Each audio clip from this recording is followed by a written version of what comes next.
안녕하세요. 저는 40대 여자입니다. 제가 이곳에 사연을 남기게 될 줄은 꿈에도 몰랐네요. 글솜씨가 좋은 것도 아니었지만 이곳에 사연을 남길 만한 일이 없을 것이라고 생각을 하며 살았거든요.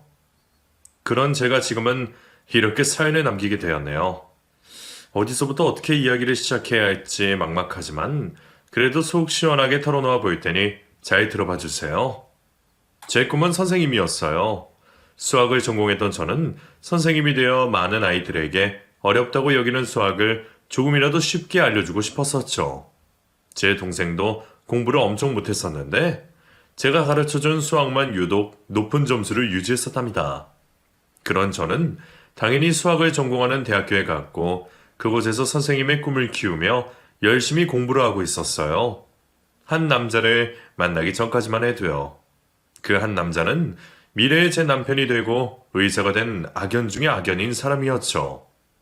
의대를 다니고 있던 그 남자와 만나게 된 것은 학교 도서관이었어요. 음료수 한 잔을 건네며 지기 수학 문제를 알려달라고 하던 그날이 아직도 생생하게 기억이 나네요. 저기 수학과 다니시죠? 아까 전공책 들고 다니시는 거 봤는데. 네, 맞아요. 근데 왜요? 아, 반가워요. 저는 의대 다니는 김상현이라고 해요. 이번에 교양 과목 중에 모르는 게 하나 있어서 알려달라고 부탁 좀 하려고요. 네? 의대시면 잘 아시지 않나요? 저도 잘 모르는 게 많은데. 아니에요. 충분히 잘하실 거예요. 수학과 다니는 친구들은 다 알 거라고들 말하던데 제가 딱히 아는 사람이 없어서 신뢰를 무릅쓰고 부탁 좀 드립니다. 어떻게 안 될까요? 그 남자의 사정을 듣고 저는 모른 척 할 수가 없었고 결국 그 남자에게 자세하게 알려주었어요. 제 성격이 남들에게 좀 잘 알려주는 스타일이라서 아주 차분하고 친절하게 설명을 했었나 봐요. 이런 제 모습이 너무 좋아 보인다고 감사의 인사를 한다며 식사를 대접한다고 하더군요. 그날 저희는 학생 식당 안에서 함께 밥을 먹게 되었고 초면에 이런저런 얘기들을 나누게 되었어요. 학과 공부에 관한 얘기부터 자신의 꿈에 대한 이야기까지 말이죠. 그런 그 남자의 말을 듣고 있으니 나이에 비해 정말 생각이 깊다고 느껴지더군요. 집안 사정이 어려워서 미안한 마음이 가득하지만 자신의 꿈인 의사를 포기할 수가 없다면서요. 홀어머니가 자신 때문에 너무나 힘들게 고생을 해서 돈을 주고 계시는데 언제까지 그렇게 버틸 수 있을지가 많이 걱정된다고 했습니다. 이번 학기에 장학금을 받지 못하면 학교를 계속해서 못 다닐 수도 있었기에 제게 수학 문제를 물어보러 온 것이었었죠. 저희 집안도 경제적인 상황은 별로 좋지 못했기에 그 남자의 말에 공감이 가더라고요. 저 역시도 알바를 하면서 동생에게 용돈까지 줘가며 열심히 대학생활을 하고 있었던 것이었거든요. 그렇게 한 번의 식사 자리를 마치고 저희는 서로의 전화번호를 교환했고 잠시 틈이 날 때 서로 연락을 하면서 지냈었어요.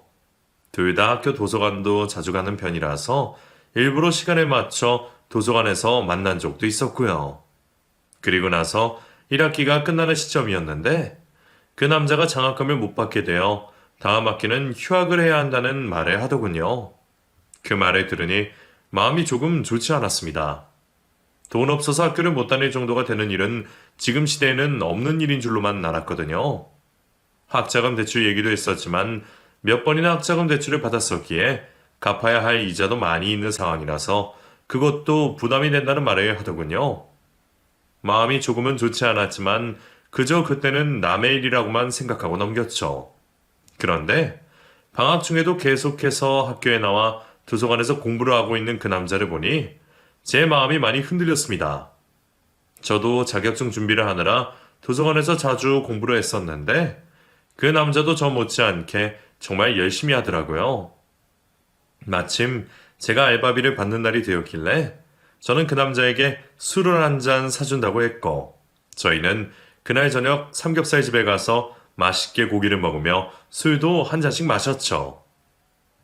와, 진짜 고맙다.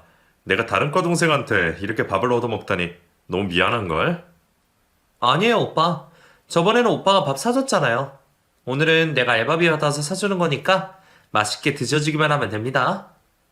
내가 정말 나중에 꼭 훌륭한 의사가 돼서 이 빚 꼭 갚을게. 나 정말 꼭 의사 될 거야. 그래, 오빠. 오빠는 열심히 하니까 꼭 할 수 있을 거예요. 내가 응원해 줄게요. 나는 선생님 되고, 오빠는 의사 되고. 우리 나중에도 이렇게 맛있게 밥 같이 먹어요? 나는 나중에 말고 지금부터 맨날 함께 먹고 싶은데. 네? 아, 오빠, 그게 무슨 말이에요? 나 사실 너 좋아해. 도서관에서부터 보고 좋아했었는데 뭘로 말을 걸까 하다가 수학 문제 알려달라고 한 거야. 그 전부터 너 좋아했었다고. 생각지 못한 그 남자의 고백에 저는 당황했지만 그래도 싫지는 않았습니다.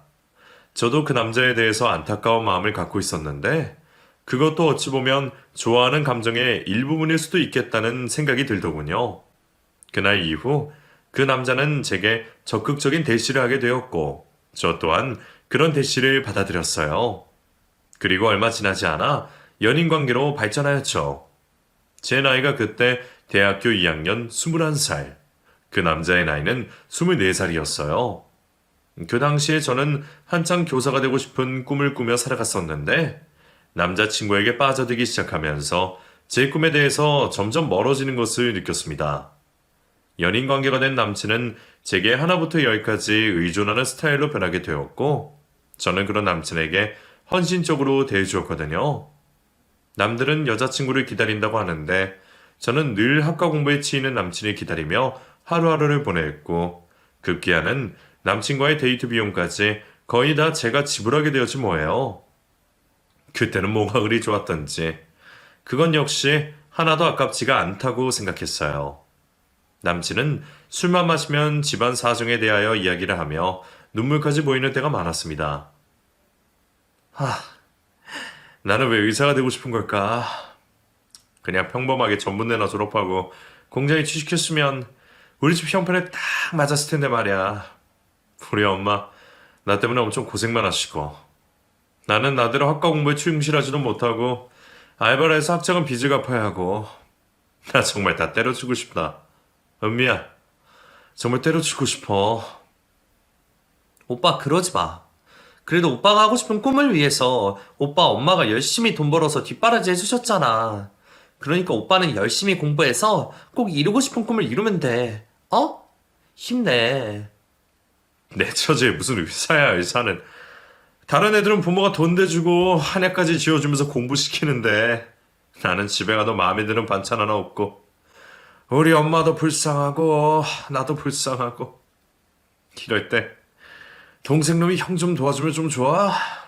시트러진 놈. 남친은 자신의 처지를 비관하면서 동생에 대한 이야기도 했었어요. 하나밖에 없는 남동생은 자신과 언제나 의견이 대립되었고 엄마와도 사이가 좋지 않아 작년에 지방에 혼자 나가 따로 산다고 하더군요. 그런 동생이 자신에게 도움이 하나도 되지 않는다며 미워하는 남친이 조금 이상하게 느껴지기도 했어요. 저도 동생이 있지만 동생에게는 대부분 도움을 주려고 하지 도움을 받으려고 하진 않잖아요. 아무튼 남친은 자신의 집안에 대한 이야기를 하며 비관할 때가 많았죠. 저는 그런 남친이 왜 그렇게 안 되어 보였는지 알바비를 받아서 남친에게 용돈까지 주었습니다. 매달 5만 원부터 시작해서 10만 원 정도까지 주었었는데 처음에는 무척이나 손살이 치던 남친도 몇 번을 받다 보니 너무 자연스럽게 받게 되는 정도가 되었어요. 또 한 번은 외국에 전공 서적을 사야 하는데 돈이 없다고 하며 제게 서적을 사달라는 말도 했습니다. 뭔 책이 그렇게 비싼지 저도 비싸서 잘 사지 않는 책을 남친을 위해 통 크게 사주었죠. 남친은 처음에는 제게 엄청나게 고맙다는 표현을 많이 했습니다. 은미야, 정말 너 하늘에서 내게 선물로 주신 천사 같아.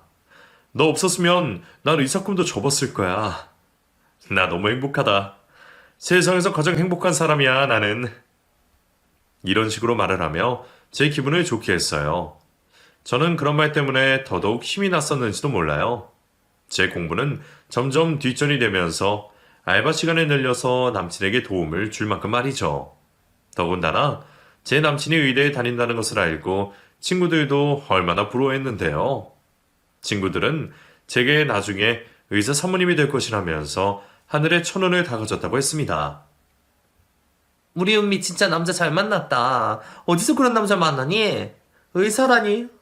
정말 너무 퍼펙트하잖아. 에이, 벌써 그런 말 하지 마.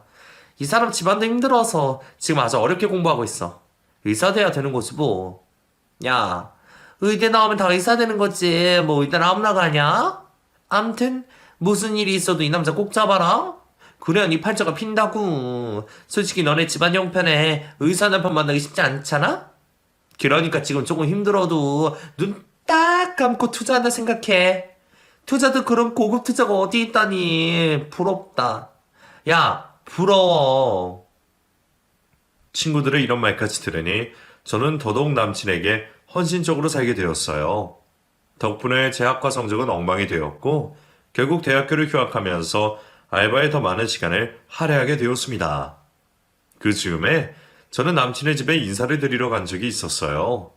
남친의 어머니가 저를 보고 싶어 하신다고 하며 남친이 집에 데리고 갔었죠. 좁고 어두운 골목길에 방 2개짜리 작은 빌라에 위치한 남친 집은 제가 TV 속에서 보았던 의과대학을 다니는 사람들하고는 아주 많이 달랐습니다. 아버지가 일찍 돌아가시고 홀어머니와 함께 살면서 뼈가 빠지게 일을 하셔서 2 아들을 키워내셨다고 하던데 그 말이 정말 딱 맞는 것 같이 힘든 모습이었어요. 공손하게 인사를 드리며 첫 만남을 가진 남친의 어머니는 덥석 제 손을 잡으셨어요. 은미라고 그랬지? 아가씨 너무 고마워. 정말 너무 고마워. 네? 아니에요. 고맙긴요. 지금 뭘 한 게 있다고. 우리 아들을 그렇게 많이 도와준다고. 이번에는 아가씨 등록금도 포기하고 우리 아들 대줄 거라고 하던데. 정말 내가 아가씨를 볼 면목이 없네 그려. 잘난 아들 키우려면 애미가 능력이 있어야 하는 건데. 아휴, 애미가 못나서 아들이 고생을. 남친 어머님은 뭔가 잘못 알고 계신 것 같더라고요. 제가 휴학을 하고 남친에게 등록금을 대신 주기로 했다고 말이에요. 그 자리에서 아니라고 말씀을 드리고 싶었지만 제 손을 꼭 잡고 고마움의 눈물까지 흘리는 남친의 어머님의 모습을 보니 차마 사실이 아니라는 말을 할 수가 없었습니다. 남친 어머님은 그때 오랜 식당 일로 어깨가 안 좋으셔서 팔도 제대로 들지 못하셔서 일도 못하고 집에서 쉬고 계신 상황이셨어요. 그 불편한 어깨로 이것저것 맛있는 반찬을 만들어 저를 대접해 주신 모습에 저는 무척이나 감사하더군요. 남친 어머님께 인사를 마치고 집으로 가는 길에 남친에게 슬쩍 아까 한 얘기에 대해 물어보았죠. 남친은 저를 좋은 이미지로 보여지게 하기 위해서 어쩔 수 없이 그렇게 말을 했다며 미안하다고 했어요. 어차피 전공책도 사주고 용돈도 주는 사람이니 그렇게 말을 해도 괜찮다고 느꼈답니다. 우리 엄마 진짜 나 하나밖에 모르고 사신 분이야. 나 의사 만들어서 좋은 며느리 본다고 맨날 그것만 생각하시고 사는 사람이라고. 그런 엄마한테 너를 좋게 만들어야 했어. 천사같이 착한 사람으로.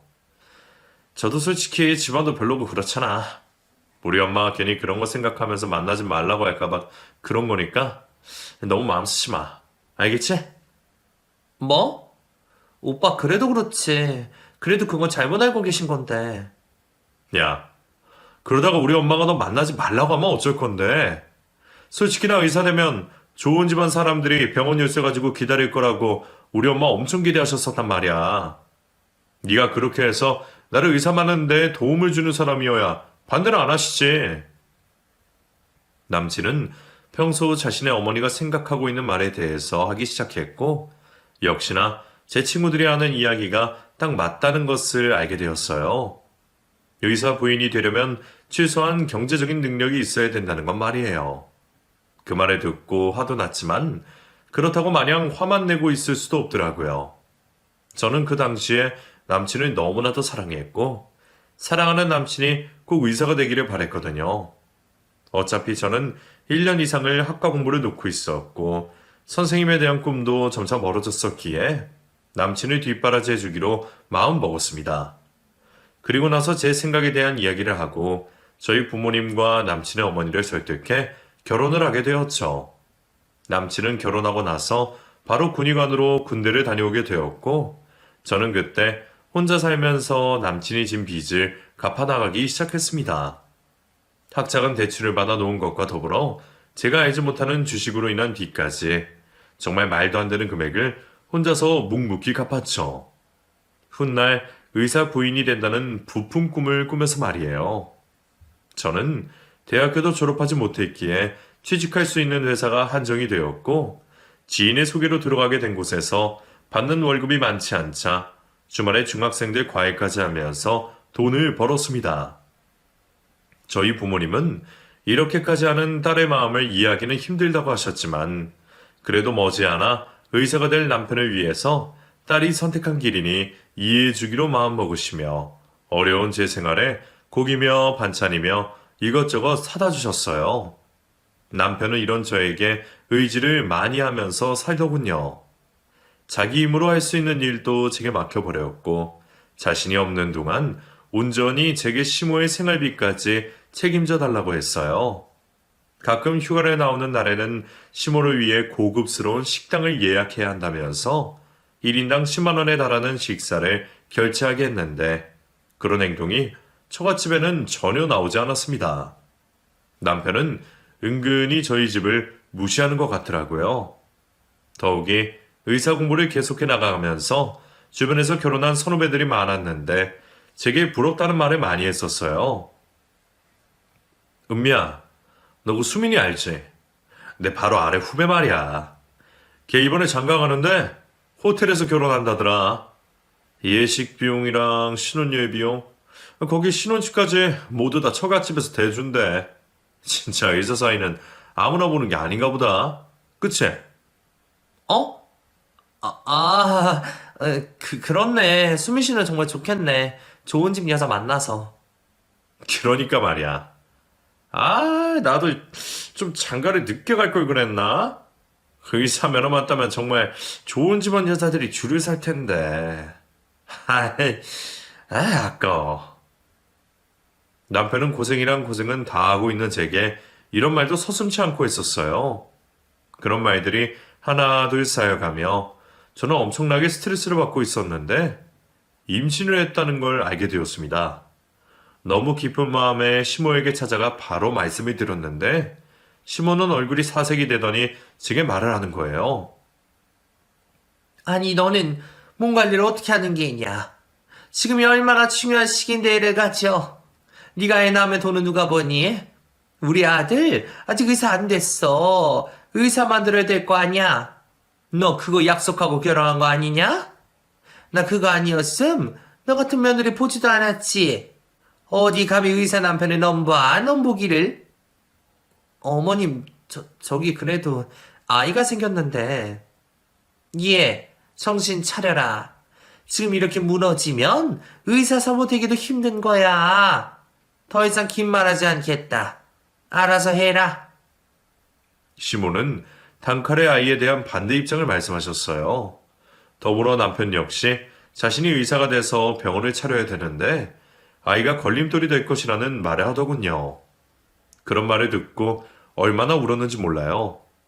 일도 손에 안 잡혔고 극심한 스트레스를 받았었죠. 그렇다 보니 뱃속에서 건강하게 자라야 할 아이가 유산이 되고 말았습니다. 아이를 유산하고 나니 그 어떤 오기가 생기더라고요. 이왕 이렇게 된 김에 정말 꼭 나는 남편을 의사로 만들어야겠다는 생각 말이에요. 아이를 잃은 슬픔에 하루 종일 울고 있기도 했지만 하루라도 빨리 다시 일을 할 수 있는 마음의 계기가 바로 이 점이었던 것 같아요. 매몰차게 아이를 원하지 않았던 시모와 남편이 미웠지만 안정적인 가정에서 다시 아이를 가지면 모두가 다 행복할 수 있다고 생각했어요. 그렇게 저희 신혼과 20대의 청춘이 저물어 가고 있을 무렵 남편의 동생이라는 사람이 집에 찾아왔더군요. 결혼식 때도 오지 않았던 동생이었기에 저는 너무나 깜짝 놀랐죠. 아주 오랜만에 만난 아들인데도 시모는 어딘가 모르게 조금 차가워 보였어요. 더군다나 시동생이 데려온 아내와 아이에게도 차가운 눈빛을 보내셨고요. 시몬은 대뜸 시동생에게 돈 이야기를 꺼내셨습니다. 그래, 혼자 그렇게 집 나가사니 속이 다 후련하디? 집안 곧 나물나라 하고 지내니 살만하냐고. 어디, 돈 좀 모았으면 내놔봐라. 어머니, 저 진짜 오랜만에 이렇게 아내와 아이와 왔는데 하실 말씀이 그것밖에 없으세요? 그러기에 누가 연락도 안 하고 혼자 지멋대로 나가서 아이까지 낳고 살으래? 난 그런 거 허락한 적 없다. 네 형 뒷바라지에 도움은 안 주고 나몰라라 하더니만. 너 나중에 니네 형 의사 되면 뭐 바라지도 마라 이놈의 자식아. 어머니, 또 형 타령이세요. 저도 같은 어머니 자식이잖아요. 근데 왜 제가 제 인생도 포기하면서 형을 도와줘야 해요? 저 할 만큼 했잖아요. 덕분에 고졸에 공장 다니고 있는 신세인데. 잘난 형 도와주는 게 잘못된 거냐? 네가 똑똑하게 공부 잘했으면 그런 일 없잖아. 어렸을 적부터 그저 형 앞길이나 막고 있는 놈의 자식. 너 때문에 형이 얼마나 마음고생했는 줄이나 알아? 어머니, 정말 하나도 변한 적이 없으시군요. 아, 그래도 어머니, 제 아내와 아이예요. 인사는 받으셔야죠. 어머니 며느리랑 손주라고요. 시몬은 탐탁지 않은 표정으로 인사를 받으셨고 저 역시 시동생과 동서에게 인사를 나누었어요. 서로 너무나도 어색하게 밥을 먹고 나서 속이 좋지 않아 밖에 나갔는데 잠시 뒤 시동생이 저를 따라 나오더군요. 형수님 반갑습니다. 이렇게 인사드려서 죄송해요. 사실 결혼식 이야기도 듣지 못하고 나중에 알게 돼서 결혼식도 못 갔네요. 정말 죄송합니다. 아니에요. 도련님 반가워요. 그동안 지방에서 사셨다고 그 애한테 얘기 들었어요. 어머니와 형은 저랑 조금 생각이 다른 분들이에요. 어린 시절부터 형밖에 모르는 어머니와 저는 언제나 마찰이 많았고 형도 그런 저를 미워했어요. 왜 그런지는 저도 잘 모르겠지만요. 아무튼 너무 반갑습니다. 형수님, 앞으로 잘 부탁드려요.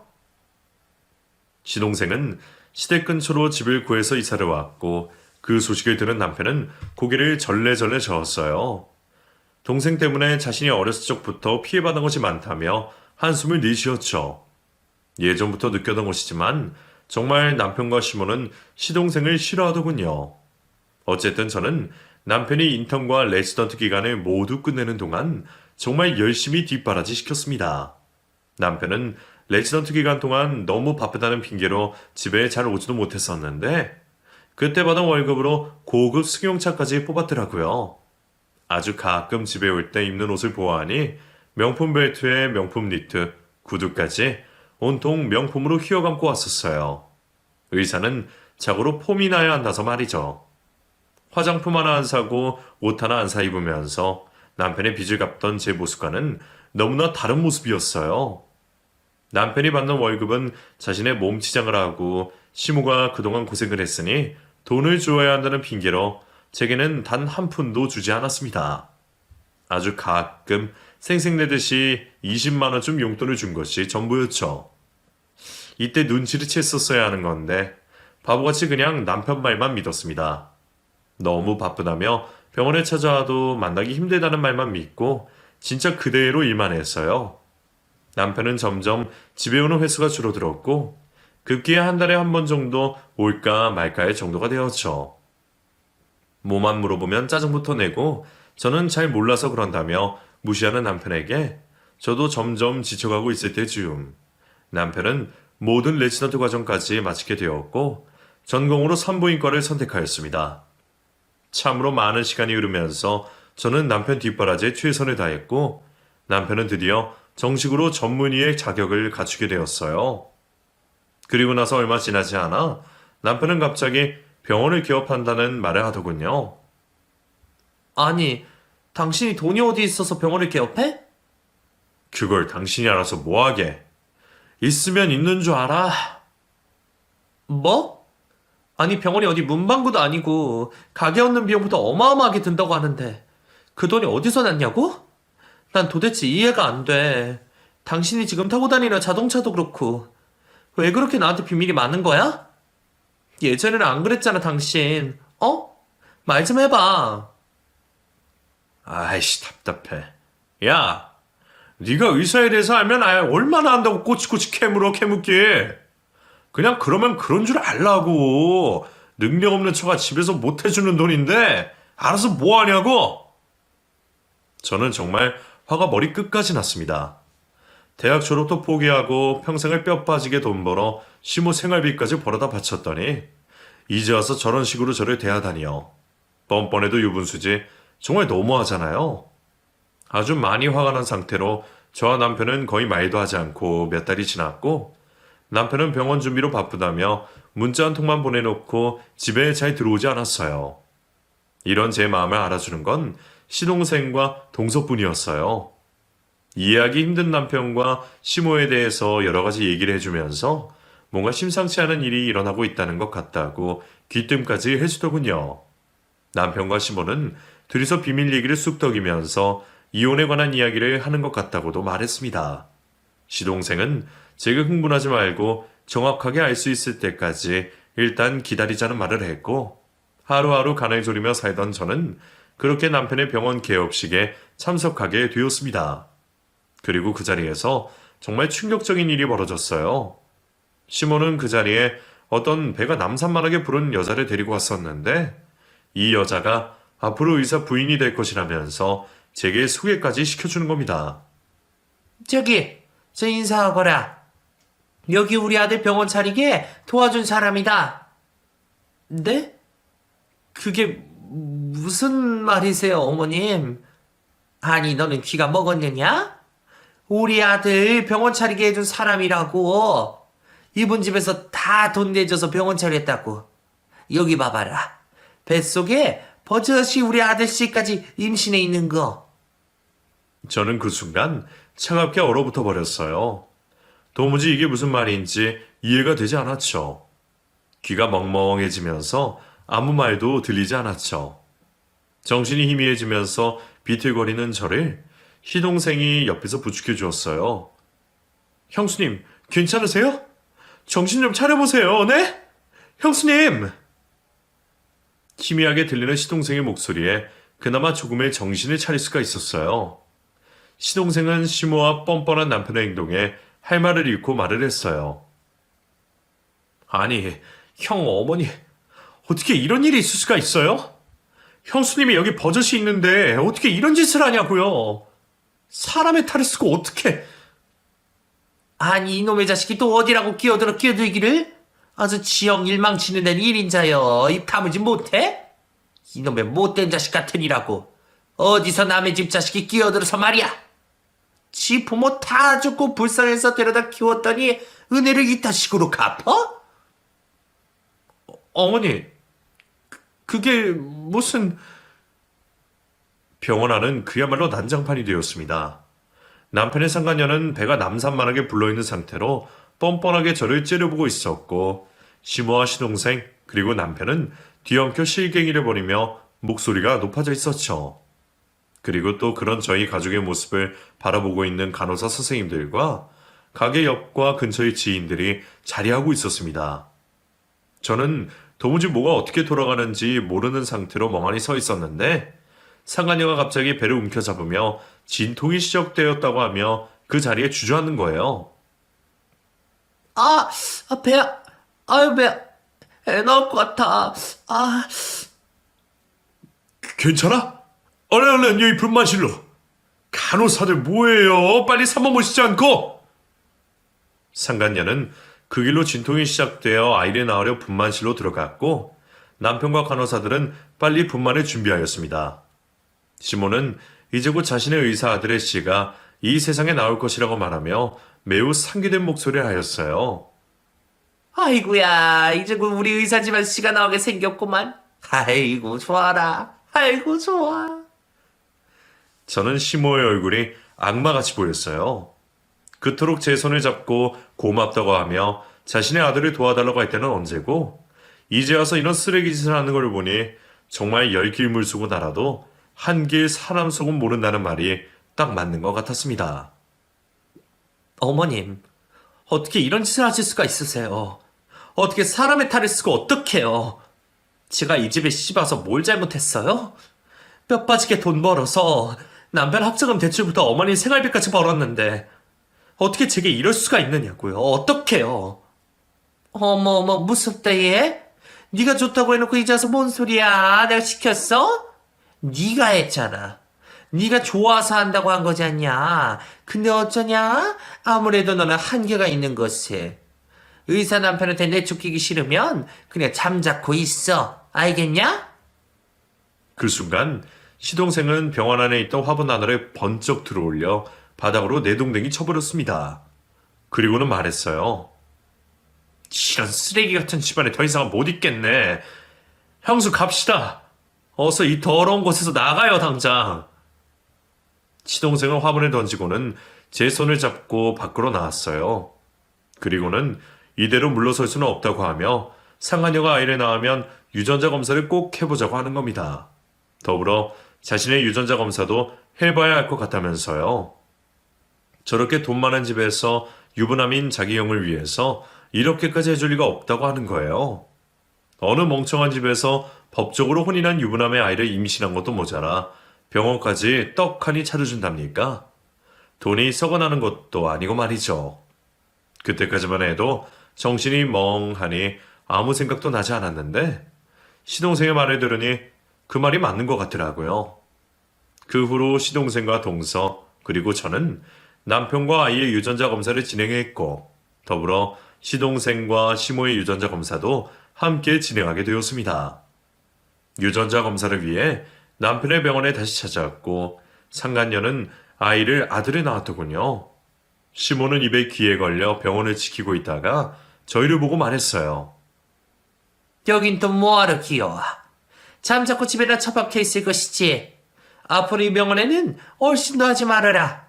동네 망킨스러워서 살 수가 없다 아주. 지 남편 말아먹는데 1인자야 아주 그냥. 몹쓸 것들. 누가 누굴 말아먹는다는 건지 이해가 안 되네요. 이 남자는요 어머님 저희 인생을 말아먹은 놈이에요. 무능력하고 무책임하고 거기다가 쓰레기 인성이고요. 뭐 하나 제대로 된 구석이 없잖아요? 진짜 의사 공부하는 머리 말고는 제대로 된 게 있어요? 저도 이놈 아니었으면요 벌써 수학 선생님 돼서 학교에 있었을 거라고요. 아이고 말은 천상뉴스네. 그럼 너같이 모자란 게 의사 남편을 그냥 날로 먹으려고 했단 말이냐? 어쩜 그렇게 염치가 없냐. 없어도 너무 없다. 됐고요. 어머님 그동안 뼈 빠지게 벌어다가 이 집안 생활비 되고 남편 놈 빚 갚은 거 다 은행에 있으니까 그거 되돌려줄 준비나 하세요. 아셨어요? 저는 시모에게 단호하게 말을 하고 유전자 검사를 위해 필요한 준비를 마쳤습니다. 병원 간호사들도 제 남편이 파렴치한에 일하는 것을 알고 있는 상황이었기에 도움을 주더라고요. 저는 그 길로 시동생과 함께 유전자 검사를 의뢰했고 다음날 결과를 받을 수가 있었어요. 2건의 의뢰한 결과 모두 친자 불일치라는 결과를 얻었습니다. 그러니까 상간녀가 낳은 아이는 제 남편과 친자 불일치, 그리고 시동생은 시모와 친자 불일치였던 것이죠. 저만큼이나 충격이 컸던 시동생은 온몸을 부들부들 떨면서 화를 참지 못하고 있더군요. 이랬구나. 이래서 나를 그렇게 미워했구나. 놀이동산에서 나를 놓고 가려고 했던 것도 그것도 다 진짜였어. 도대체 어떻게 된 거야?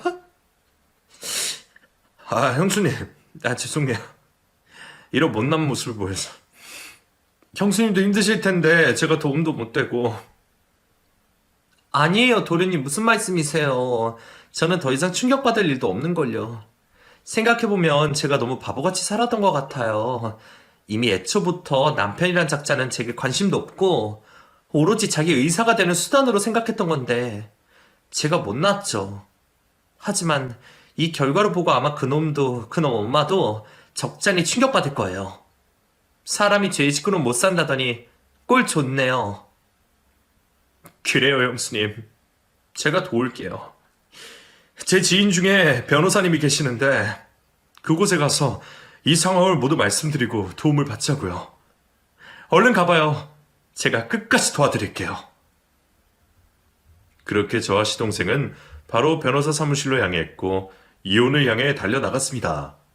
20대 초반부터 남편과 시모를 향해 시작된 저희 돈벌이에 대한 모든 과정이 은행 거래 내역에 죄에다 찍혀 있으니 그것으로 증거 자료가 되는 것 같더라고요. 하다못해 집에 전세 보증금을 올려주는 것도 제가 다니는 회사 담보로 대출을 받아 진행했고 제가 갚았으니 말이죠. 남편을 레지던트로 하는 과정에서도 거의 단 한 푼도 집에 가져다 주지 않았었습니다. 아무것도 모르고 그저 자신의 아들이 태어났다는 사실에 기뻐하고 있는 남편을 향해 다시 한번 찾아갔고 당당히 말했어요. 야, 이 바보 같은 놈아. 나를 속이고 이딴 짓을 꾸민 건 참 대단한데, 너도 나랑 똑같은 놈이야. 멍청하다고. 뭐? 야, 너 그게 무슨 소리야? 집에서 쫓겨날 생각이나 해. 쓸데없는 말 하지 말고. 쫓겨나? 내가?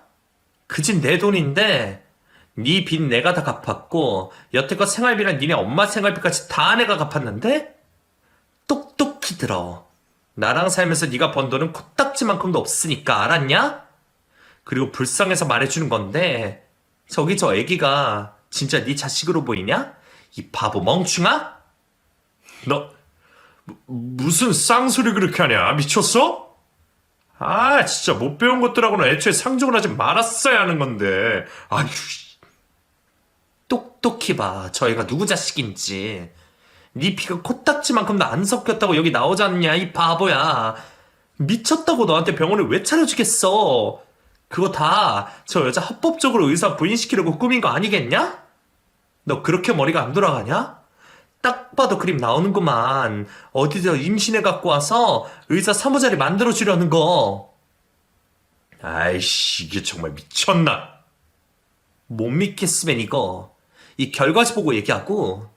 미안하지만 여기 병원 간호사분들도 이 집안 꼬라지를 다 봤으니 병원계에서 소문나는 건 한순간일 것 같다. 뭐 이제 나랑은 상관없는 일이니까 네가 알아서 하겠지. 잘 먹고 잘 살고 우리는 법원에서 만나자고. 유전자 검사 결과지를 받은 남편은 두 손을 벌벌 떨면서 한동안 아무 말도 못하고 있었어요. 저희는 그 길로 병원 밖을 나왔고 시모의 집으로 향했어요. 시동생은 시모에게 꼭 하고 싶은 이야기가 있다고 했고 제가 동행해 주었죠. 시모를 보자마자 시동생은 과거 놀이동산에서 자신을 버리고 도망갔던 것이 진짜냐고 물었고 시모는 아주 당당하게 맞다고 하시더군요. 돌아가신 시부의 소원 때문에 친사식이 아니라는 말도 못하고 어거지로 키우긴 했지만 시부가 돌아가시자마자 몇 번 시동생을 버리려고 했었나 봐요. 시모는 시동생의 부모는 돌아가신 시부의 남동생 내외였고 교통사고로 한 번에 돌아가신 바람에 어린 시동생을 호적에 올려 키우셨다고 하네요. 누구는 키우고 싶어서 키운 줄 알아? 내 아들 뭐 키우고 입히고 해야 되는데 너 때문에 내가 아주 얼마나 골머리가 썩었는데. 너만 없었으면 우리 의사 아들 훨씬 더 잘 키울 수 있었다고? 그럼 차라리 고아원이라도 보내지 그러셨어요. 거기 가면 차별 대우라도 안 받았을 거잖아요. 저는 평생 어머니와 형에게 버림받은 존재로 생각하며 살았다고요. 그동안 키워주신 거 감사하고요. 다시는 앞으로 뵐 일 없을 겁니다. 울부짖는 시동생을 데리고 저는 시모집을 빠져나와 버렸어요. 더 이상 사람 같지 않은 말에 말을 섞고 싶지도 않았거든요. 집으로 오자마자 얼마 되지 않은 남편의 짐을 싸서 병원으로 보내버렸고 바로 이혼의 수순을 밟았어요. 남편은 위자료와 재산분할 부분에서 말도 안 된다며 제게 쌍욕을 하고 합의 이혼을 해주지 않았는데 알고 보니 상간녀의 집안에서도 된통 당해나 보더라고요. 그 병원 간호사와 연락을 하게 되었는데 상간녀의 부모가 병원에 찾아와서는 개판을 치셨다고 하더군요. 가진 것도 없는 주제에 이런 병원 차려줬으면 남의 자식도 감사하고 키워야지 하면서 남편의 얼굴에 주먹질까지 하셨다고 했습니다. 그 일로 병원계에서 소문이 파다하게 퍼져서 벌써 남편의 대학 선후배들은 이 사건을 다 알 정도가 되었나 봐요. 결국 이혼 소송의 과정으로 들어가게 되었고 저는 마음을 다잡기 위해 다시 공부를 시작하기로 마음먹었죠. 그동안 제 삶을 돌보지 못한 것을 후회하면서 말이에요. 먼지가 수북하게 쌓여있는 낡은 대학교 전공서적을 꺼내더니 왜 이리도 눈물이 나던지 주체할 수 없이 흐르는 눈물에 책의 한 페이지가 눈물에 젖어버렸죠. 이대로 제 인생이 끝난 것만 같아 눈물이 멈추지가 않았어요. 몇 시간이 지나 저는 다시 마음을 단단히 먹었습니다. 다시 시작해보기로 했어요. 아무리 힘들어도 남편놈과 살던 그때만큼 힘든 일은 없을 것이라고 생각했죠. 그리고는 다니던 직장을 그만두고 며칠 동안 서점을 다니며 중고등학생 수학 문제집을 사서 풀었습니다. 그렇게라도 하니 마음이 조금 안정되는 것 같더라고요. 그 후에 저는 친한 선배가 하는 학원에 취직할 수 있었어요. 워낙에 이쪽에 손을 놓은 지 오래되어서 월급도 많이 받을 수는 없었지만 제 꿈을 실현할 수 있는 곳이라 생각하고 감사하며 일을 했습니다. 몇 달 동안 시간이 어떻게 지나갔는지 모를 정도로 바쁘게 지냈고 드디어 이혼소송의 과정은 잘 마무리가 되었죠. 학원에서도 나름 인기 있는 선생님으로 자리 잡고 있답니다. 저를 위해서 사는 삶, 제가 하는 싶은 일을 하며 사는 삶이 얼마나 기쁜지 깨닫게 되었어요. 비록 이혼이라는 가슴 아픈 일을 겪었지만 오히려 이 일로 인해서 저는 더욱 단단해졌다고 해야 할까요? 제 삶을 사랑할 수 있게 되어서 많이 기쁩니다. 부모님과 남동생도 이제와 하는 얘기지만 제가 그동안 너무 바보같이 살았다고 하세요. 젊은 애가 대학도 포기하고 남편 의사 뒷바라지 한다고 모든 것 다 포기하고 사는 모습에 안타까움도 많았었다고 하시더라고요. 그렇게 1년 정도가 지난 후에 전 남편에게서 연락이 한번 온 적이 있었어요. 저보고 다시 시작하자고 하더군요. 자신이 운영하고 있는 병원도 지금 정리하려고 하고 있다면서 말이죠. 어쩔 수 없이 병원 때문에 남의 자식을 키우고 있긴 한데 그 여자가 또 다른 남자를 만나고 있는 것 같다고 했어요. 그 말을 들으면서 얼마나 웃긴지 저도 모르게 웃어버렸지 뭐예요. 아니, 그걸 왜 나한테 말해? 애초에 그런 여자인지도 모르고 만났어? 재미있게 잘 즐겼잖아. 아니야, 정말 난 억울해. 내 말 좀 들어봐, 은미야. 그게 있잖아. 내가 처음에도 말이야. 아니, 됐어. 뭘 들어. 그럼 쓰레기한테 쓰레기가 가지 뭐가 가겠어? 너 쓰레기야. 쓰레기 같은 놈이라고. 그러니까 당연한 결과야. 뭐? 쓰레기라고? 너 어떻게 나한테 그런 말을 하냐? 그래도 한때는 우리 많이 사랑하던 사이잖아. 아유, 이 답답아. 너 진짜 완전 바보야, 바보. 야, 됐고, 더 이상 전화하지도 마라. 우리가 이렇게 연락할 사이는 아니잖아? 스토커도 아니고 왜 전화 10번씩 해. 안 받으면 하지 말지. 너 때문에 내가 오랫동안 쓴 전화번호까지 바꾸고 싶지 않거든? 그러니까 다시 한번 이딴 식으로 연락하면 경찰에 신고할 거니까 그런 줄 알아? 남편은 아직도 정신을 못 차리고 바보같이 살고 있더라고요. 사람은 정말 변하지 않는다고 하더니 그 말이 진짜인가 봅니다. 어떻게 저한테 전화해서 저런 말을 할 수가 있을까요? 여러분도 주변에 저런 사람이 혹시 있으신가요? 있으시다면 당장에 빨리 벗어나시길 바랍니다. 시간이 지나면 후회만 더 남을 뿐이거든요. 이곳에 털어놓고 나니 이렇게 개운할 수가 없네요. 다이어트를 한 것처럼 온몸이 가벼워진 느낌이에요. 여러분들 행복하시고 건강하세요. 뭐니 해도 건강해야 행복도 누릴 수 있는 것 같아요. 하고 싶은 일 하시면서 우리 오래오래 행복하게 살아보아요. 지금까지 제 이야기 들어주셔서 감사드립니다. 이상으로 이야기를 마치겠습니다.